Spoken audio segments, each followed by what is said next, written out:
탄핵을 막기 위한 거예요. 저같이 대통령의 국정 운영에 대해서 쓴소리 한 사람 있습니까? 한번 얘기해 보세요. 조경태 의원 그때 했나요? 직무를 계속 할 수 있도록 도와주는 것이 그나마 국민의힘이 내란당에 오명해서 조금이라도 더 줄 수 있는 그런 태도다라고 생각합니다. 대선을 패배해놓고 결국은 또 국민의힘 내부에서 주도권 싸움을 하고 있는 것 아니냐 이런 지적도 나오고 있습니다. 왜 자꾸 집안 싸움 하는지에 대한 불만을 갖고 있는 지지층들도 적지 않을 겁니다. 김현주 대변인님. 지금 방금 전에 우리 당의 중진 중에 한 분인 윤상현 의원께서 저같이 쓴소리를 한 사람 있습니까? 라고 질문을 하셨는데 그에 대해서 약간의 실소가 나오는 것은 굳이 저만의 얘기는 아닐 거라고 생각이 됩니다. 당내 민주주의가 형해화된 것이 소위 당내 쿠데타로 불릴 정도의 후보 교체 시도. 네. 이것은 우리 현대 헌정사에서 전례를 찾아볼 수 없는 일이었기 때문에 네. 이에 대해서 당무감사가 실질적으로 어떤 사법적 기능이 없기 때문에 이걸 통해서 해결이 되고 말고의 문제가 아니라 이런 문제를 해결하지 않고는 한 발짝도 앞으로 나갈 수가 없기 때문에 지금 이 문제가 대두가 되고 있는 것이거든요. 우리 당의 지금 구성이라고 하는 것이 대부분 중진 위주 또는 네. 특정 지역 위주의 포션이 상당히 크기 때문에 이에 대한 저항이 있을 수 있습니다만 그럼에도 불구하고 자정 능력을 발휘해야만 네. 혁신과 쇄신이 이루어질 수 있다는 점을 말씀드리겠습니다. 일단 겉으로는 방법론, 비대위원장을 계속 하느냐 안 하느냐인데 지금 김용태 위원장이 내건 5대 개혁안, 그중에서 제일 중요한 것이 탄핵 반대 당론을 이제 무효화시키겠다는 거 아니에요?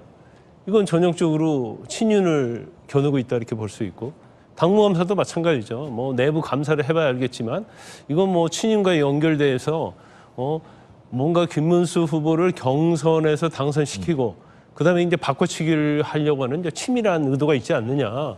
근데 결과적으로 그 당시에 비대위랄지 원내대표가 이제 친윤이라고 불리는 사람들이 당 지도부였단 말이에요. 근데 저는 개인적으로 볼 때 당의 혁신 굉장히 중요하죠. 근데 혁신 중에서 제일 중요한 것 중에 하나가 과거에 잘못된 반성으로 시작해야지 혁신의 효과가 있는 거거든요. 네. 근데 방금 제가 말씀드린 김용태 위원장이 말한 5개의 혁신 중에서 이 2가지를 그냥 덮고 갈 수는 없어요. 근데 이거에 대해서 반발한다는 것은 결과적으로 기득권을 계속 가려고 하는 거 아니냐 이런 생각을 할 수 있는데 일단요. 지금 국민의힘이 지금 비대위 몇 번째죠? 제가 기억하기로는 지금 윤석열 정부 이후에 비대위 한 6번째 되고 있어요. 그럼 7번째 비대위를 또 하자는 거예요? 7번째 비대위는 결국 관리형이잖아요. 7번째 비대위가 들어와가지고 뭔 개혁과 혁신을 할 수 있겠어요? 전당대회 준비하는 거예요. 네. 비대위가 힘을 가지려고 하면 총선 공천권 이런 걸 가져야지 비대위가 개혁 혁신에 있어서 힘을 발휘할 수 있는데 이건 단순히 전당대회를 치르는 관리형이거든요. 그리고 저는 개인적으로 볼 때 지금 이제까지 어떻게 보면 국민의힘 자체는 굉장히 구태하고 올드하고 좀 보수인데 좀 너무나 우측으로 간 보수의 이미지를 가지고 있는데 김용태 비대위원장이 들어서면서 어느 정도 그걸 저는 희석했다고 보고 일부 아마 친윤 의원들 중에서 김용태 비대위원장이 이번 대선에서 선거운동 제대로 안 했다고 하는데 그런 말 하면 안 되죠.